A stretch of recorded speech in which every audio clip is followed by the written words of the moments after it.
بسم الله الرحمن الرحیم. غیر الدجال اخفف علیکم من الدجال الائمة المضلین. ای امت من، از دجال دیده من گفت از دیگر دجال ها میترسم. این کدام دجال هاست؟ پیشواهایی که مردم گمراه میکنن، از اونها میترسم. زمانی میشود که این محرابی که جای محاربه است، محراب نامش جای حرب است، باید که عالم، باید داملا با شیطان در اینجا محاربه کند، لکن همون عالم از شیطان هیچ کمی ندارد، خود شیطان شده است، خود مردم به سوی مردود و به سوی فسق و فساد میبرد. رسول الله گفتن از اینها من میترسم، از دجال دیده.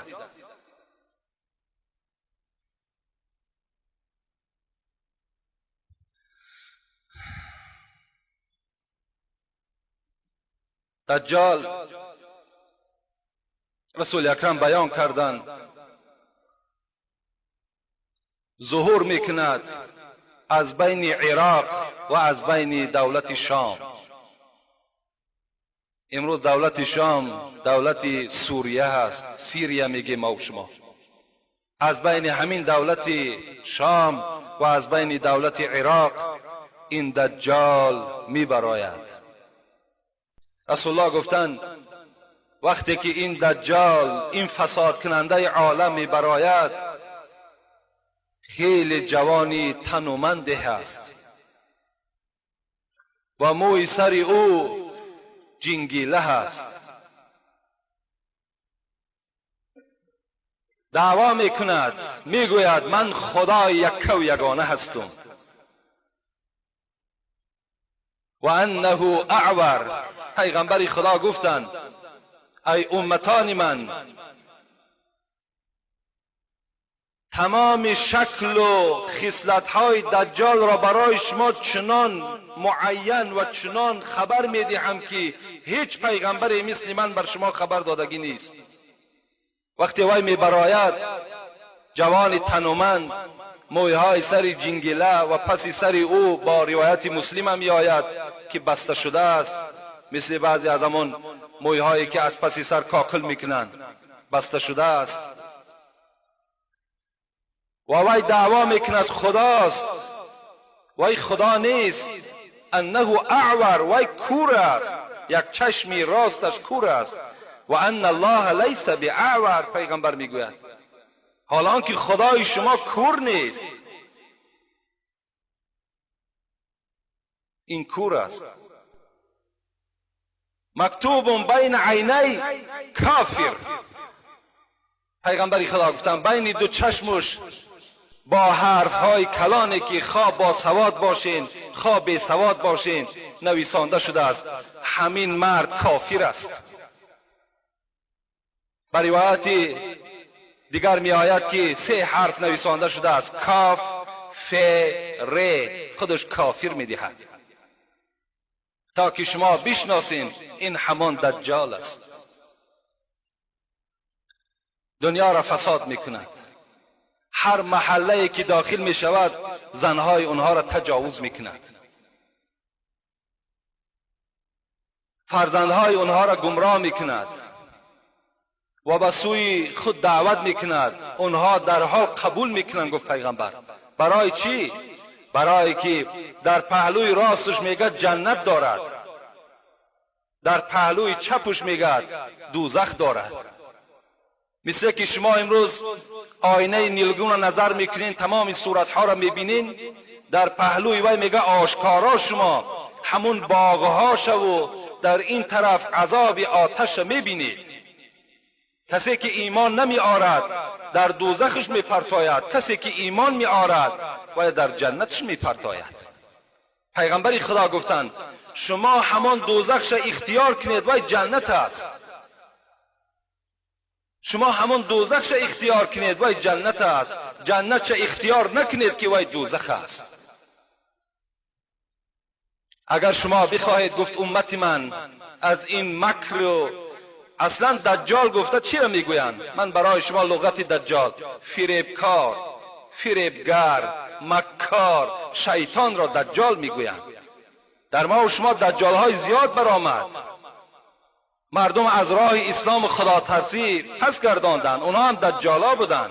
حتی رسول اکرم گفتند لن تقوم الساعة حتی یبعث دجالون کذابون قریبا من 30 کلهم یزعم انه رسول الله. تا این دجال کلانی 30 دجال دیگر گفت پیغمبری خدا می براید که هر کدامی او دعوا میکنند که ما پیغمبری خدا هستیم، حال آنکه اونها پیغمبر نیستند، اونها دجال هستند. دجال های زیاد ما و شما، خدا را شکر که ما و شما چندین دجال ها را زیر خاک در دوزخ سپاریدیم. باز دجال های دیگر امروز در دولت های غرب حکمرانی دارند، اینا هم دجال هستند.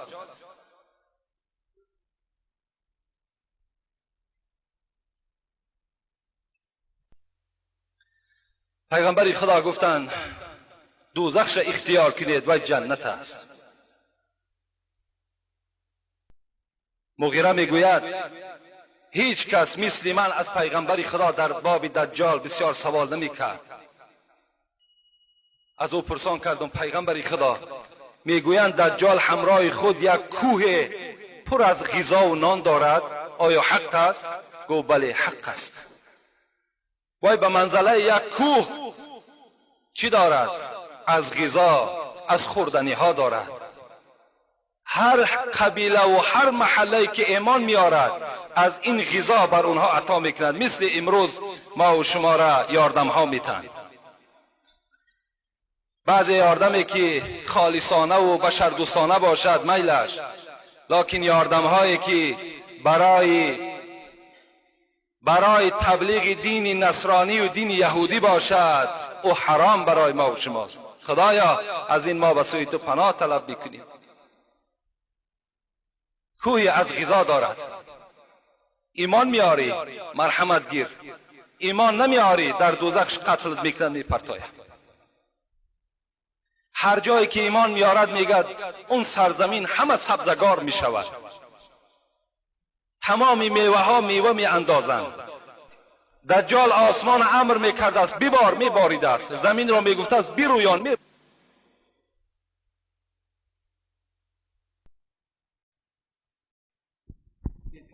شاید که با این قدر سحر اکثر مردم رجوع به سوی این دجال کند. امروز بسیاری از جوانای ما و شما که از گفتن هم مانده شدیم یک فالبین باور میکند. پس دجال به این قدر بزرگی و به این قدر سحر و جادو و چهل باور نمیکند. باور میکند که این همون خداست. نعوذ بالله.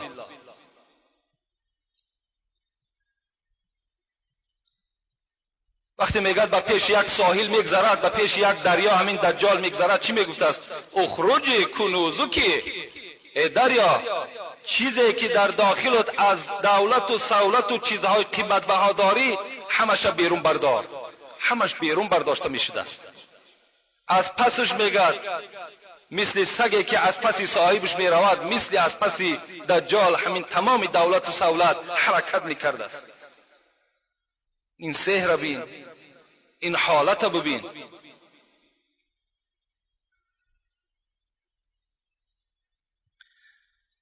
مغیره میگوید پرسان کردم پیغمبری خدا این با این قدر سحر کلان شما گفته تمام دنیا را دور میزند غیر مکه و غیر مدینه، تمام درآمدگاه های مکه و مدینه از فرشته ها خداوند پاسبان میگذاشته است.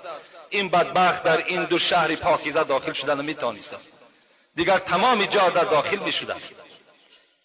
رسول الله حرکتش چگونه هست؟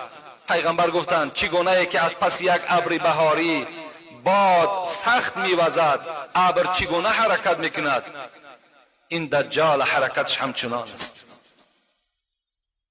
رسول الله گفتند، از رسول الله سوال کردند با این قدر فساد و با این قدر سحری که دارد حیاتش چند روز است؟ چند روز حیات داشته باشد؟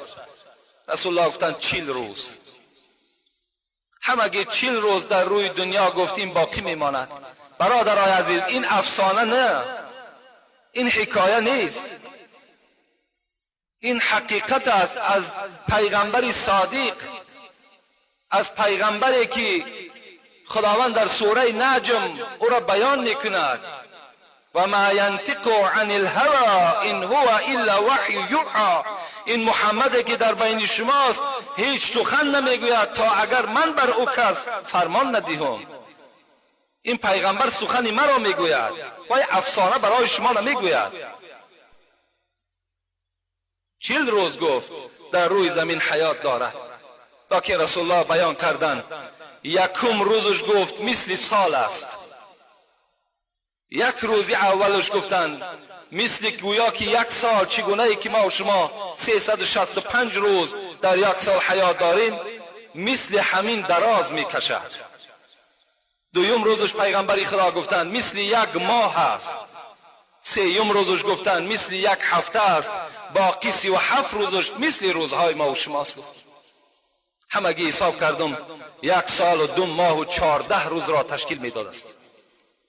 دجال در روی این زمین 1 سال و 2 ماه و 14 روز حیات میدید است. در این 1 سال و 2 ماه و 14 روز تمام دنیا را فساد میکند. تمام دنیا را فساد میکند. وقتی میگد میآید در ریگزارهای مدینه، ریگزارهای مدینه در وقتی که میرسد، مادامی که برای دجال داخل شدن مکه و مدینه هیچ شرایطی ندارد، زیرا فرشته ها در پاسبانی این 2 شهر مقدس ایستادگی هستند. میگوید مکه و مدینه 3 بار زمین جنبی سخت می شود. تمام کافرها میگد گمان میکنند که این زمان یا زمان دیگر این شهرها بالای اونها چپه می شود و اونها از این مکان چکار میکنند؟ از این مکان بیرون میبرایند. کافر و منافق همه بیرون از مدینه و مکه میشوند و به نزد دجال آمده ایمان میارند. مکه و مدینه خالی از منافق و از کافر میشوند. در داخلش فقط مؤمنها و مسلمانهای حقانی میمانند و دیگر اینها را چکار میکند؟ خداوند جداشون میکند. امروز شما اگر مکه و مدینه سفر کنید، بعضی از حاجی هایی که نام حاجیگی را حرام کردگی هستند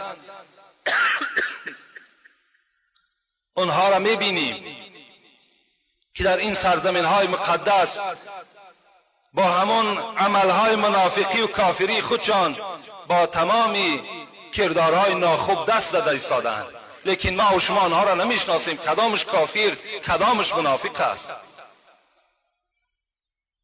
خر عیسی گر برش به مکه، گرچه آید هنوز خر باشد. عاقلان این سخن نکو دانند، زاده خر همیشه خر باشد. البته آدم ناپاک، آدمی که به قدر حج نمیرسد، به قدر اون مکان مقدس نمیرسد، وقتی بیاید همون خر است. همون عادتهای نامعقول و منافقانش همون عادتها باقی میماند. رسول الله گفتند 3 بار تکان میخورد. این 3 بار مثل که از ایلک چگونه ای که آرد بیخته میشود و چرک او جدا کرده می شود، این چرک ها همه به نزد دجال می آیند و به دجال ایمان می آرند. حتی رسول اکرم گفتند از همین مدینه یک جوانی گفتند نزد همین دجال می آید. پاسبان های دجال این جوان می بینند، می گویند آیا به خدای ما ایمان می آری؟ می گوید نه، من بر خدای شما ایمان نمی آرم. آنها این جوان می دارند و نزد خدای خود دجال می برند. دجال وقتی این جوان می بیند می گوید بر من ایمان می آری؟ اتؤمنو بی؟ ایمانی بر من می آری؟ می گوید نه، من بر تو ایمان نمی آرم. می گوید بر پشت بخوابانینش، عذابش دهین. وقتی عذابش می دهند از جاش می خیزانند، ایمان می آری بر من که من خدا هستم؟ این جوان می گوید نه، من ایمان نمی آرم بر تو، تو دجال هستی. وقتی این سخن دجال می شنود به جانب همون کسانی که در اطرافش جمع شدن ایمان آوردن می گوید اگر این جوان را الحال من دو پاره کنم و باز این را یک جا کنم، آیا شما را باوریتان به خدا بدن من زیاد می شود؟ میگم بله زیاد می شود. جوان به پشت می خوابانند. رسول اکرم حکایت دارد و از تاری سرش میگه دجال تا پایان پا دو پاره میکنه و باز فرمان میدهد قم، خیز از جات. میگه این دو بریده شده یک جا میشود، این جوان از جای خود میخیزد. این سحر بینین. دجال میپرسد اکنون بر من ایمان آوردی؟ میگوید اکنون من دانستم که تو همون دجال هستی که پیغمبری خدا خبری تو را بر ما دادگی هست. اکنون من حس کردم که همون دجالی که پیغمبری خدا برای ما حکایت کرده بود برای من معین شد که تو همون دجال هستی. امام مهدی می آید. امام مهدی کیست؟ امام مهدی برای محاربه با این دشمن خدا، با این دجالی که اینقدر بزرگی و اینقدر سحری کلان را صاحب هست که دنیا را همه را فساد دارد، محاربه میکند. امام مهدی را ام سلمه میگوید پیغمبر خدا گفتند المهدی من عترتی من ولد فاطمه. مهدی این از اولاد من است، از فرزندهای فاطمه است. این از پشت امام حسن است، از فرزندهای امام حسن به دنیا می آید. امام مهدی در مدینه منوره تولد می شود و جای وفاتش از روی حدیث حضرت علی در بیت المقدس در فلسطین، در همون مکانی که امروز مسلمان ها خیلی عذاب و شکنجه دارند، اونجا دفن می شود. رسول اکرم گفتند لا تذهب الدنیا حتی یملک العرب رجل من اهل بیته یواطئ اسمه اسمی. دنیا به آخر نمی رسد گفت پیغمبر خدا تا اگر شخص از اولاد من در دنیا پادشاه نشود که نام او به نام من مانند است، نام پدر او نام پدر من است، نام مادر او نام مادر من است. این مهدی الحال نبرآمده است. الحال وقتی که اگر مهدی تولد شود پیغمبر خدا گفت نظر بر او کنین، وای پدرش عبدالله نام دارد، مادرش آمینه نام دارد. یملأ الارض قسطا و عدلا کما ملئت ظلما و جورا. پیغمبر خدا گفتند وقتی مهدی می آید دنیا را چنان عدالت و انصاف فرا می گیرد چگونه ای که ظلم و جور فرا گرفته بود، همه را دور می کند، عدالت جاری می کند. المهدی منی. پیغمبر خدا حدیث های بیشمار در باب مهدی حتی به حد تواتر می رسد. المهدی منی اجل الجبهتی و اقن الانفی. پیغمبر خدا گفتند مهدی گفتند پیشانهش خیلی مثل پیشانه من پهن هست و بالای بینی امام مهدی بلند هست، گفت مثل بینی من. این امام مهدی می آید با این دجال محاربه می کند که رسول اکرم در یک حدیث دیگر می گوید لون عربی جسمه اسرائیلی فی خده ایمن خال کانه کوکب دری. مهدی را گفتند چهرهش چهره عربی هست، جسدش باشد مثل جسد اسرائیلی هست، یعنی جسد بسیار با تنومندی دارد. در پهره روی از راستش یک خال هست که مثل ستاره باری درخشان است. گفتند نشانه امام مهدی را پیغمبرم بیان کرده. این حضرت با دجال محاربه میکند، لکن قوت امام مهدی به دجال نمیرسد. در دمشق است میگد، در همین سوریه هست. نماز بامداد میخواهد که شروع کند.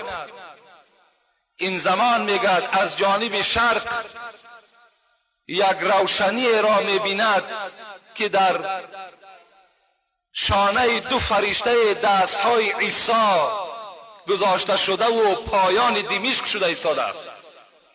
رسول اکرم حکایت کردند در حالت محراب ده میخواهد که نماز اقتدا کند، میبیند که از آسمان مثل که یک عسکری که پرتافته میشود با پراشوت‌های خود، حضرت عیسی میگه دستهاش در شانه دو فرشته و همچنان میگه پایان به زمین میشود، برای یاردم امام مهدی میآید. حضرت میگوید وقتی که میفراید مثل که نو از حمام برآمده باشد، چهرهاش پر آب عرق است. وقتی خم میشود میگد این عرق ها میچکد، چکره چکره به زمین میغلطد. وقتی حضرت عیسی راست میشود این چکره های عرق میگه در تار سرش مثل همین ستاره ها درخشان است. امام مهدی میگه طلب میکند عیسی مرحمت نماز خلق خوانده شود، میگوید نه این نماز توست. حضرت عیسی به حیث یک امت پیغمبر میفراید، به حیث پیغمبر نه، به حیث یک امت پیغمبر مثل ما و شما امت به زمین میفراید. این نصرانی هایی که امروز میگویند عیسی را قتل کردیم، خداوند در سوره کهف و ما و شما میگوید اعوذ بالله من الشیطان الرجیم و ما قتلوه و ما صلبوه ولكن شبه لهم. خدا میگوید این عیسی که مردم نصرانی میگوید ما او را قتل کردیم و او را چارمیخ کردیم، به دار کشیدیم، این همان عیسی نیست. خدا میگوید بل رفعه الله الی، بلکه عیسی را من نزد خدا آوردم. خدا در سوره کهف و ما و شما خبر میدهد این دعوای امروز اینها باطل است.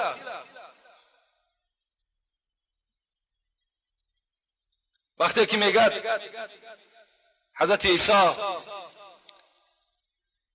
یکی از قومهای خودش یهودی بود، نامش مفسرای را بیان کردگی هستند، نامش یهودی بود، میگد مکر کرد، فریب کرد، عیسی را به یک خانه آورد با همراهی 12 نفر از قومش. در همون خانه آنها را جا کرد و رفت مردم یهود خبر داد که عیسی در فلان خانه یک جای نشستند. این حکایه قرآنی است. مرحمت رفته و یک قتل کنید. اونها میگه وقتی که برای قتل حضرت عیسی می آیند به همون خانه که حضرت عیسی در همون داخل است. و مکرو، خدا را بینیم در سوره آل عمران است، و مکرو و مکر الله والله خیر الماکرین. این مکر کرد، میگد این یهودی مکر کرد، آورد عیسی را در این خانه داخل کرد. بر او کس خبر نداد بر عیسی که الحال در اطراف خانه مردم بسیار احاطه کردند و تو را نیت قتل دارند، بلکه وی را به دیگر راهها به این خانه آورد تا که در عذاب اینها گرفتارش کند. این مکر کرد. خدا میگوید مکر کرد، من هم مکر کردم، لیکن من بهترین مکر کننده هستم. خداوند میگوید همون یهودی که مکر کرده آورده بود وقتی در خانه می درآید، خداوند میگوید صورت همون عیسی را در صورت همون یهودی میپرتاید و عیسی را نزد خودش میبردارد. وقتی بیرون میبراید مردم یهودی میبینند که در چهره وی صورت عیسی است، همون به قتل میرساند. شما مکر کردین. خدا میگوید من بهترین مکر کننده ها هستم. راه بد مرو که بد افتی، چاه در راه مکن که خود افتی. خداوند عیسی را برداشته به آسمان برده بود. همون زمانی که دجال میبراید برای یاردم عیسی چیکار میکند؟ برای یاردم حضرت مهدی این عیسی را پایان میکند. خلاص نماز را میخوانند و حضرت عیسی چنان معجزه داشتند که نفسش مثل همان گازهایی که آدم را در حال نابود میکند مثل همون است. میگوید نفسی او را وقتی که بعد مشام کافر میرسد همون زمان به هلاکت میرسد. حضرت عیسی وقتی بیرون از همون مسجد که در احاطه دجال است، همون دمشق میگن، همون امام مهدی را در همون صورتی که حضرت عیسی فرآمده بود اون زمان میگه در احاطه دجال بود. دجال میخواست که این مهدی را همراه قومش نابود کند. وقتی حضرت عیسی که میبراید بیرون، چشم مبارکش به هر یک کافر میرسد، نفس مبارکش به هر یک کافر که میرسد، همون زمان هلاک میشود. وقتی دجال میگه این معامله را میبیند، حس میکند این عیسی است و از اونجا میگه پای گریز میکند، میگریزد میآید. حضرت عیسی میگوید با قوم این دجال محاربه میکنند و همراه امام مهدی و آن کسانی که در دایره این دجال در آمده بودند اونها را به قتل میرسانند، همه اونها را نابود میکنند و از پس این بدبخت تا دروازه لود که در شهر فلسطین است و دست حضرت عیسی به روایت مسلم یک نیزه هست میگد، از پس همین دجال می آید و در همان نزد دروازه لود که در فلسطین واقع هست این نیزه را می پرتاید و این نیزه به بدن دجال می زند و دجال در اونجا به هلاکت می رسد. بعد این حضرت عیسی 7 سال حیات می بینند. بچه 33 ساله به آسمان رفتگی بود. 7 سال دیگر حیات می بینند. عمر حضرت 40 ساله مکمل می شود. بعد 40 سال مکملش این راوی های تاریخ می گویند که در پهلوی پیغمبر خدا در مدینه منوره دفن کرده می شود حضرت عیسی را. وقتی حضرت عیسی دجال را به قتل می رساند، به نزد همون مردمی که خیلی عذابها از دست دجال کشیده بودند و ایمانی بر اون آورده بودند، نزد اونها می رود. اونها را میگه دلتیی میکند، با آنها صحبتهای خوب میکند. همین زمان وقتی با صحبت اونها وابسته است که وحی میآید عیسی این مردم مسلمان را بگیر و بالای کوه تور که در فلسطین است بالای کوه تور برا، زیرا الحال یک قوم برآمد که اون یعجوج و معجوج میگویند. هیچ کس بر این یعجوج و معجوج غالب نمی آید. بسیار قوم بدکار است. از سبزه در زمین چیزی نمیماند. خشک، هر چیز خشک است میگد همراه خود میبردارند.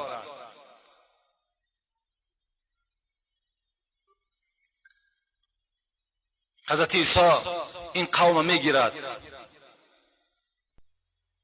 و بالای کوه تور میبراید. این یعجوج و معجوج که قصه این هم در سوره کهف است، این به قصه های حضرت اسکندر ذوالقرنین وابستگی دارد. حضرت اسکندر ذوالقرنین را که شخصیتش از کجا بودنش در یگان نص قرآنی آمدگی نیست. یعنی در قرآن از شخصیت اسکندر این ذوالقرنین چیزی خبر نه آمده است که وای از کجاست و کدام آدم است. لکن صاحب تفسیر انوار القرآن میگوید این همان اسکندر مکدانی است که دنیا را تسخیر کردند. لکن این قوم میگد اشکال برای ما آورد، زیرا اسکندر مکدانی کافر بود و شاگرد ارسطو بود، شاگرد افلاطون یا اریستاتل بود، اون کافر بود. میگوید نه این یک لقب اسکندر رومی گذشتگی بود، این لقب ذوالقرنین از همان در این شخص ماندگی است. بعضی ها میگن نه، میگن یک پادشاه مسلمانی بود لقبش به همین اسکندر ذوالقرنین آمده رسید. تفسیر کابلی میگوید مادامی که از مشرق به مغرب که این اسکندر سیر کی کردگی بود، از این خاطر وای ذوالقرنین میگویند، از این خاطر وای را ذوالقرنین میگویند. لکن بعضی مفسرها بر اینند، بر چی هستند؟ میگویند که تفسیر الاساس میگوید این اسکندر همان کروش کبیر است که در عصر 6 پیش از میلاد، الحال 2004 است، 2004 از میلاد حضرت عیسی تا این جانب. پیش از این در عصر ششش این اسکندر میگد کروشی کبیر است، زیرا میگد ما یک تمثال یا یک هیکل در ایران یافتیم که 2 شاخ داشت و 2 پر داشت. این ذوالقرنین گفته شخصی را میگویند که صاحب 2 قرن، صاحب 2 شاخ است. این همان کروش کبیر است. یعنی در این مفسرها هر خیل اختلاف های زیاد آوردن، لکن شخصیتش برای شما باز خبر میدهم. در قرآن چیزی گفته نشده است. ما باید که یعنی هرچی مفسرها هم گفتن، ما با این اسکندر ایمان داریم. این قصه قرآنی است، باید که ما فقط عبرت گیریم. فقط اینش هم مفسرها هم گفتن که این از قوم حضرت ابراهیم است که با دعای حضرت ابراهیم، با این نتیجه که از غرب تا مشرق همه را سیاحت کردند و همه را گشتند، این از دعای حضرت ابراهیم بر اون نصیب شد. وقتی همین در یک موضع رسیدن که اون موضع را الحال مفسرها میگویند همین کوههای بلند کوکز است، یا بعضی ها میگویند نه بین ارمنستان و بین آذربایجان است، بعضی ها میگویند نه بین ترمیز و بین هند است. علال خصوص هر گونه مفسرها بیان کردند. این حضرت وقتی که در اونجا میرسد حضرت اسکندر، یک قوم مسلمانی میگوید یک ترجمانی دارند، میآید با حضرت ذوالقرنین صحبت میکنند که از جانب همین دره به ما یک قومی هست که آزار زیاد میدهد، چی خوب میشود که همین بین شما دیوال کنید. یعنی در 2 طرف میگد کوههای خیلی بلندی بود که این یعجوج و معجوج به اونجا برآمده نمیتونست، و بین او را من خلاص برای شما گپ میزنم، بین او را میگد حضرت اسکندر با آهنبندی چیکار میکند؟ با آهنبندی دیوالی میکند که این دیوال حتی در عصر 15 هم صاحب تفسیر انوار قرآن میگوید این یک کشفیات پیدا کرد که باب الحدید نامش گذاشتند. این در پس دریای امو دریا هست. ای خداوند داناست در کجایی که نباشد قصه قرآنی است، ما به این ایمان داریم. و روز می شود که این یعجوج و معجوج از پس این دیوالی که حضرت اسکندر کردند اونها بیرون می شود. و همان روز وقتی که بیرون می شدند، ما قصه را تا اینجا آوردیم، یعنی تمام زمین فساد میکنن، همه را میخورن، همه را نابود میکنن. حتی رسول اکرم گفتن یک کله گوساله 100 تنگه طلا قدر پیدا میکند، هیچ چیز در اینجا نمیماند. حضرت عیسی غمگین میشود، میگوید خدایا، میگوید این قوم نابود کن تا که از عذاب اینها ما در امان بمانیم. خداوند دعای حضرت عیسی را قبول میکند و یک کرم نغف میگوید، در لفظ حدیث میآید فیرسل الله الیهم النغف فی اعناقهم، یک کرم را که در بینی حیوانها یا از گوسفند و از شتر در ذکر کردن می شود، یک کرم سفیدی هست و میگه خداوند روان میکند در گردن هر کدام او که میزند همون زمان وی نابود می شود. حضرت عیسی خداوند امرش میکند پایان می شود، میآید نگاه میکند که هیچ مکانی خالی از این یعجوج و معجوج نیست، همه هلاک شدند. دعا میکند زمین ها همه بو میگیرند، خدایا این قوم بدبو را از روی زمین بردار. خداوند میگوید در اینجا یک پرنده هایی که مثل گردن اشتر دارند میگد روان میکند و این جسدها را از اینجا میبردارند و در جایی که خدا خواسته باشد برده میپرتایند.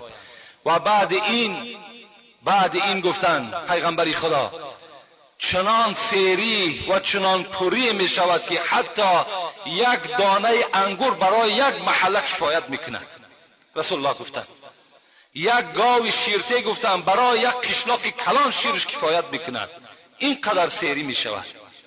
بعد 7 سال که حضرت عیسی زندگی میکنند از دنیا میگذرند و یبقى شرار الناس یتحارجون فیها تحارج الحمر و علیهم تقوم الساعه. پیغمبر خدا اینجا سخن انجام دادن، گفتن بعد حضرت عیسی چنان یک قوم بدکار باقی میماند در روی زمین. یتحارجون بسیار کلمه غلیظ است که در کوچه ها چگونه که یک خر بالای خر دیگر میپرد، این انسان ها در قد کوچه همون عمل های خیر انجام میدهند، در قد کوچه در نزد چشم مردم آزاد چکار میکنند؟ با یکدیگر همین معامله را میکنند. کما تحارج الحمر، مثل خرها چگونه یک پیغمبر گفت بالا یکدیگر میپرند، این مرد و این زنهای بدکار اون زمان این عمل را انجام میدهند. و علیه متقوم الساعه، پیغمبر خدا گفت انا قیامتی که اینقدر دهشت دارد بالای انا همین قوم در نازل می شود. مؤمن ها قیامت نمی بینند، مسلمان ها این دهشت قیامت نمی بینند، مگر این دهشت گو خداوند انا همین قوم بدکار بالای اینها قیامت قائم می شود. و آخر دعوانا ان الحمد لله رب العالمین.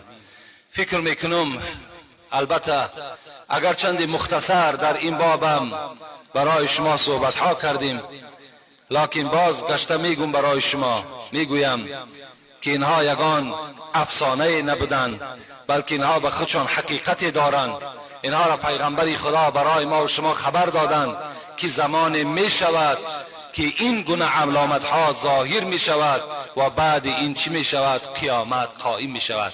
خدا خواسته باشد موضوع قیامت را هم این جمعه آینده نه، بلکه شاید از جمعه های آیندهش در باب قیامت صحبت میکنیم که قیامت چگونه بالای بنده مؤمن است یا بنده غیر مؤمن است، چگونه می آید.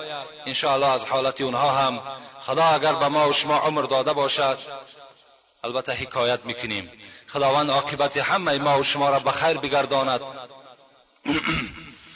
خدای مهربان مراد و مطلوب های همه ما و شما را حاصل بگرداند و خدایا از جمیع این فتنه ها و از جمیع علامت ها این بندگان مؤمنت را خدایا نگه بداری و خدایا در دل همه ما بندگان محبت خودت را، ایمانت را، اسلامت را، قرآنت را جایگیر بگردانی. ربنا آتنا فی الدنیا حسنه و فی الاخره حسنه و قنا عذاب النار برحمتك یا ارحم الراحمین. بسم الله الرحمن